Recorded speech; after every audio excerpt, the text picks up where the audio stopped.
Hello everyone, आज जो मैंने टॉपिक लिया है वो है नॉर्मल साइकिल ऑफ इरोजन पर WM डेविस और पिंक की जो दो थ्योरी हैं वो किस तरह से काम करती हैं। नॉर्मल साइकिल ऑफ इरोजन जो रिवर की जो बाल्यावस्था है, युवावस्था है और प्रौढ़ावस्था है, तीनों में नदी जो है किस तरह चलती है और किस तरह अलग अलग वो आकृतियाँ बनाती है, उसके बारे में हम बात करते हैं। तो डेविस और पिंक दोनों के सिद्धांत जो है वो आकृतियों के विकास पर है, लैंडस्केप इवोल्यूशन पे है। लेकिन डेविस का जो साइकिल है वो साइकिल ऑफ इरोजन कहलाता है और ये एक चक्रीय मोनोसाइक्लिक है और इसके अलावा इसमें जो है टाइम डिपेंडेंट है। तो इस मॉडल में क्या होता है कि उत्थान के बाद जो है थोड़ी स्थिरता आती है और स्थिरता के बाद फिर क्षरण को बताता है। तो ये एक आइडियलिस्टिक सिचुएशन है, ऐसा होता नहीं है। लेकिन हम पहले इस थ्योरी को पढ़ते हैं कि युवा जो है रिवर रहती है एक बार जो बिल्कुल यंग रहती है, जब उसका उत्थान जहाँ से शुरू होता है, जहाँ से उसका उद्गम स्रोत है। उसके बाद जो है बीच में वो मैच्योर हो जाती है, प्रौढ़ अवस्था में जाती है और वहाँ पे क्या होता है, उसकी स्पीड थोड़ी सी स्लो होती है, उसका लोड काफ़ी बढ़ जाता है और फाइनली जो है वृद्धावस्था जो बिल्कुल जब वो समुद्र के मुहाने पे पहुंचती है तो बिल्कुल स्लो हो जाती है। गाद सेडिमेंटेशन जो है वो बहुत ज़्यादा बढ़ जाता है। लेकिन जब हम पिंक के साइकिल को देखते हैं तो पिंक का जो मॉडल है साइकिल ऑफ इरोजन जो है वो बहुचक्रीय है, पॉलीसाइक्लिक है और इसमें अस्थिरता बनी रहती है। इंटरमिटेंट अपलिफ्ट है जो बीच बीच में अपलिफ्ट होता है। तो दोनों स्थितियों में हम देखते हैं कि आइडियलिस्टिक सिचुएशन ली हुई है।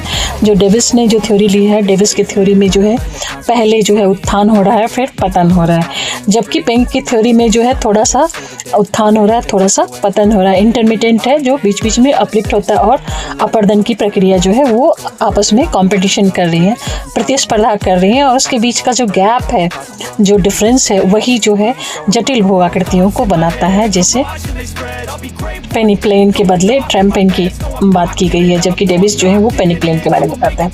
तो ये मुख्य अंतर जो है, डेविस ने क्या किया है, स्ट्रक्चर पे, प्रोसेस पे, स्टेज पे मतलब फोकस किया है, संरचना, प्रक्रिया और अवस्था पर ध्यान दिया। लेकिन पिंक की जो थ्योरी है वो इंडोजेनिक और एक्सोजेनिक दोनों बलों की प्रतिस्पर्धा पे जोर देती है। तो ये थोड़ा सा ज़्यादा रियलिस्टिक है क्योंकि हमेशा जो नेचर में रियल में क्या है, इंडोजेनिक और एक्सोजेनिक फोर्सेस दोनों कॉन्टिन्यूम में रहती हैं और तो ये जो आकृति जो बनती है वो एक डिफरेंस जो है कि इंडोजेनिक फोर्सेस और एक्सोजेनिक फोर्सेस दोनों काम कर रही हैं।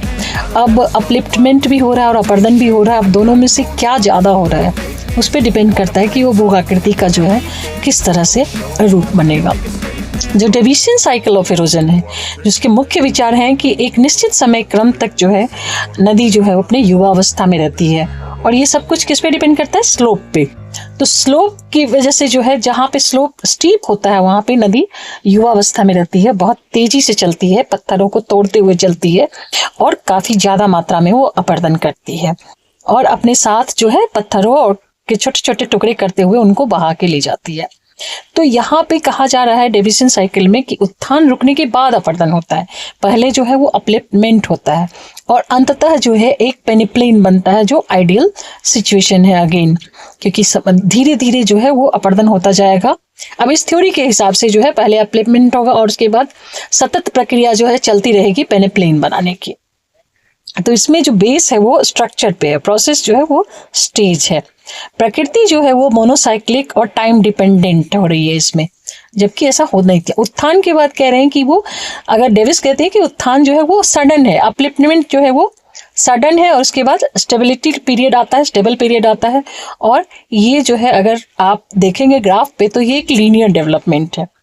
लेकिन पिंक का जो अपर्दन सिद्धांत है रिवर के बारे में, थ्योरी ऑफ इरोजन जो इनकी थ्योरी है, वो उसमें क्या है कि अपलिफ्टमेंट होता है और अपर्दन होता है, दोनों के दोनों इंटरमिटेंट चलता है। मतलब कभी जो है उत्थान हो रहा है, अपलिफ्टमेंट हो रही है, उसके बाद कभी अपर्दन हो रहा है और दोनों के बीच जो है, इस दोनों प्रोसेस के बीच कंपटीशन चल रहा है जिसमें विभिन्न अवस्थाओं में भू आकृतियां बनती जाती हैं और ये टाइम डिपेंडेंट नहीं है। डेविसियन साइकिल में ये टाइम डिपेंडेंट है, पिंक की थ्योरी में जो है ये टाइम डिपेंडेंट नहीं है। अब इस पिंक की थ्योरी में बेस जो है वो उत्थान जो है वो अपलिफ्टमेंट का है और अपर्दन जो है वो दोनों सापेक्ष दरें जो है वो डिसाइड करता है कि कोई भी भू आकृति जो है किस तरह का आकार लेगी, किस तरह का रूप लेगी। यहाँ जो है पॉलीसाइक्लिक चीजें, प्रकृति जो है बहुचक्रीय है और टाइम डिपेंडेंसी नहीं है। तो पेंक क्या कहते हैं कि उत्थान जो है, अपलिफ्टमेंट जो है वो ग्रेजुअल है और इंटरमिटेंट है, बीच बीच पे होता रहता है। अपरदन जो है उसके बाद होता है, मतलब लेकिन फिर बीच में अपलिफ्टमेंट हो सकता है। तो इसका जो परिणाम है वो थोड़ा जटिल है और ये नॉन लीनियर नहीं होगा। लेकिन पेंक भी जो है लास्ट में कहते हैं कि एक ट्रैम्पेन बनता है जो पेंचेस बनता है और वो लगभग पेनिप्लेन से मिलता जुलता है। अब दोनों की थ्योरी के बीच में अगर डिफरेंस देखिए तो डेविस का जो है मोनोसाइक्लिक है, पेंक का पॉलीसाइक्लिक है। डेविस की थ्योरी जो है वो टाइम डिपेंडेंट है, पेंक की जो है वो टाइम निरपेक्ष है, मतलब समय निरपेक्ष है। उत्थान जो है डेविसियन थ्योरी में अचानक सा होता है, पेंक की थ्योरी में ग्रेजुअल है, क्रमिक होता है। अब बलों की भूमिका भी है दोनों थ्योरी में। अगर डेविस की थ्योरी देखते हैं तो डेविस के साइकिल ऑफ इरोजन में अपरदन जो है वो फोर्स जो है वो ज्यादा फोकस में है, लेकिन पेंक की थ्योरी में उत्थान और अपरदन दोनों के बीच का जो कंपटीशन है, प्रतिस्पर्धा है, उसके ऊपर फोकस किया गया है। भू आकृतियां जो है डेविस के मॉडल में पेनिप्लेन दिखाई गई, जो बहुत महत्वपूर्ण है। एक आइडियल सिचुएशन है कि पहले उत्थान होता है, उसके बाद जो है सारी जो है प्रकृति की जो प्रोसेसेस हैं, प्रक्रियाएं हैं, वो एक पेनिप्लेन, एक समतल मैदान बनाने में लग जाती हैं।